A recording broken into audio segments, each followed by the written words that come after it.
Dan Indonesia itu dengan angka kematian sekitar 5% itu adalah negara dengan nomor 2 kematian tertinggi setelah Italia.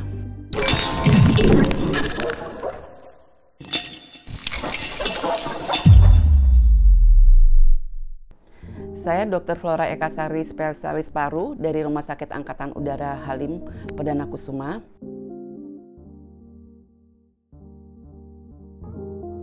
Penyakit ini memang berawal dari Wuhan sekitar Desember 2019 dan begitu cepat meningkat. Dimulai dari Wuhan itu kenaikannya eksponensial, ya.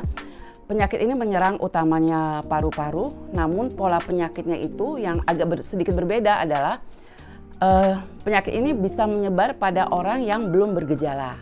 Nah, itu agak sedikit berbeda dengan penyakit saluran pernapasan pada umumnya, sehingga untuk penyebarannya itu agak susah terkendali, ya, sehingga cepat menjadi epidemi dan pandemi. Kurang lebih sekarang sudah ada 140 negara, sekitar 70% yang mendapatkan penyakit ini. Dan Indonesia itu dengan angka kematian sekitar 5% itu adalah negara dengan nomor 2 kematian tertinggi setelah Italia.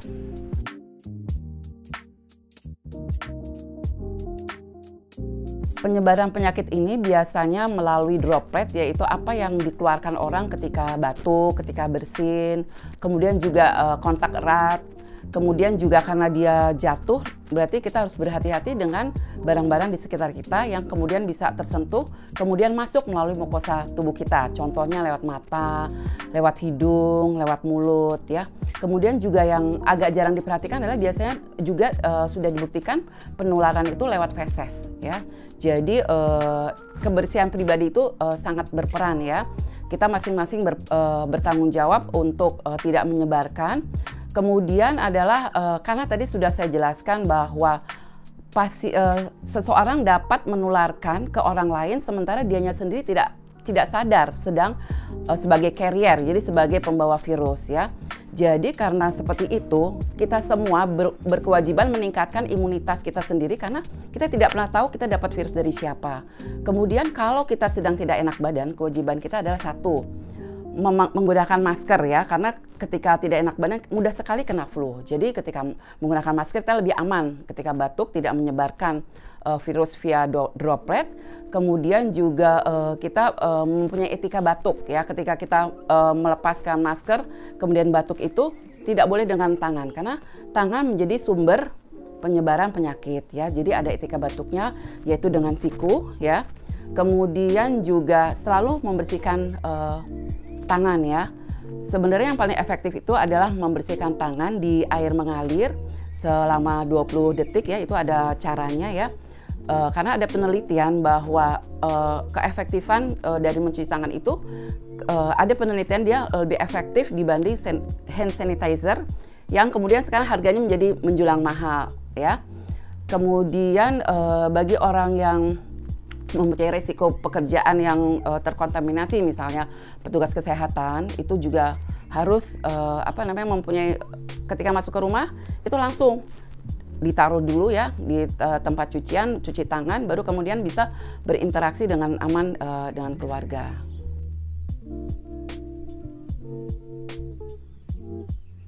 Gejala awalnya memang mirip dengan influenza atau common cold, tetapi kalau pada COVID ini cepat perburukan.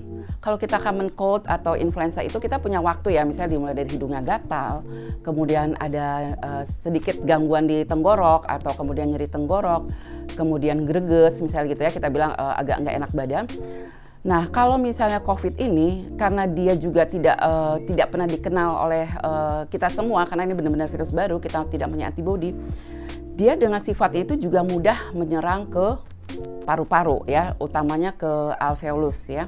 Kalau saudaranya sebelumnya itu adalah SARS itu hanya sampai permukaan, tapi kalau misalnya COVID ini memang secara genom dia hampir sama dengan SARS, tetapi dia lebih menyerang ke dalam sel sehingga dia lebih mudah terjadi fibrosis di paru sehingga pertukaran oksigen menjadi terganggu, bahkan sampai dengan penggunaan ventilator, ya. Walaupun angka kematiannya tidak terlalu tinggi, artinya masih di bawah SARS, tetapi bentuk kelainan parunya itu sama bahkan lebih berat daripada SARS.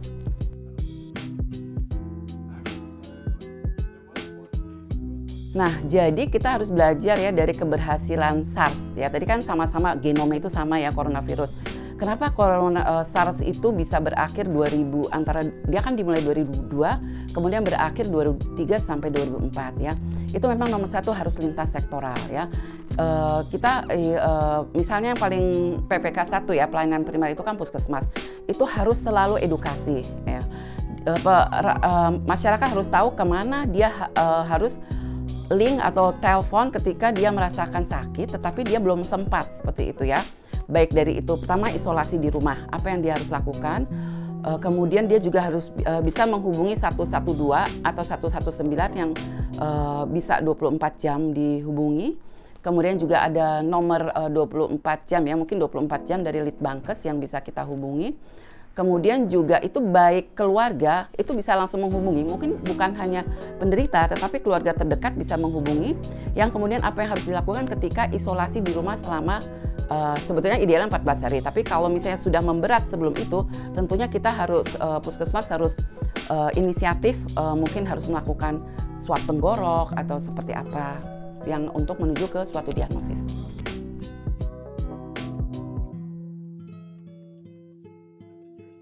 Kita yang harus kita pahami sifat dasar virus, kemudian kita harus kembali lagi tadi daya tahan tubuh, kebersihan ya, kemudian juga kita mengurangi kontak, mengurangi kumpul-kumpul dengan orang-orang yang sebetulnya masih bisa kita hindari ya. Kemudian kalau bisa itu makanan dibawa dari rumah ya, itu paling aman karena kita juga tahu kualitas gizinya. Kalau di luar kan kita juga mungkin sudah dipanaskan berapa kali, kualitas gizinya juga agak berkurang. Kemudian ketika di kendaraan umum ya, kendaraan umum itu kan satu, sifatnya dia kontaknya lebih dekat ya. Kemudian suhu di dalam, misalnya di busway itu kan sering kali dingin. Nah, suhu dingin itu cenderung menurunkan daya tahan tubuh. Jadi kalau terbiasa menggunakan busway, silakan menggunakan masker karena memberikan uap yang lebih hangat ke paru-paru kita.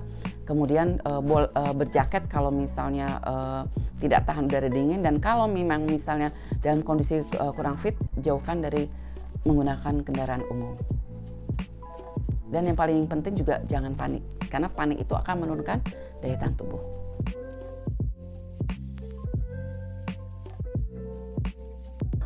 Di Rumah Sakit Angkatan Udara Halim Perdana Kusuma sendiri, akhirnya kan sekarang wabah COVID ini tidak dipegang oleh Kemkes, oleh BNPB. Jadi seperti kita menghadapi wabah ya, dan TNI itu termasuk garda di depan ya, apapun. Jadi kita bisa dimobilisasi, dan RSAU sendiri sudah menyiapkan kita mempunyai sudah mempersiapkan sekitar 30 bed. Kemudian juga ada ruang isolasi ya. Kemudian nanti juga dilengkapi dengan alat ventilator. Kemudian kita juga udah ada SOP-nya ya. Pasti rumah sakit sudah ada SOP-nya, apa itu pasien orang dalam pemantauan, pasien dalam pengawasan, sampai di mana kita harus merujuk ya. Kemudian merujuk dengan cara yang aman seperti apa. Kemudian sosialisasi ya. Sosialisasi itu mulai dari garda depan seluruh anggota RSAU. Kemudian juga kita akan men-screening. Jadi pasien-pasien datang kita akan time screening di sini, kemudian mengisi kuesioner. Nah, kemudian dari situ siapa yang ODP, siapa yang orang dalam pengawasan, siapa yang sudah mengarah ke orang dalam pemantauan, kemudian siapa yang pasien dalam pengawasan, itu sudah ada. Ya, kita akan membentuk tim di depan yang akan mengarahkan pasien. Jadi pasien itu tidak bingung. Kalau bingung kan dia capek ya, daya tahannya akan turun, kemudian akan kita arahkan. Kita sudah sampai seperti itu.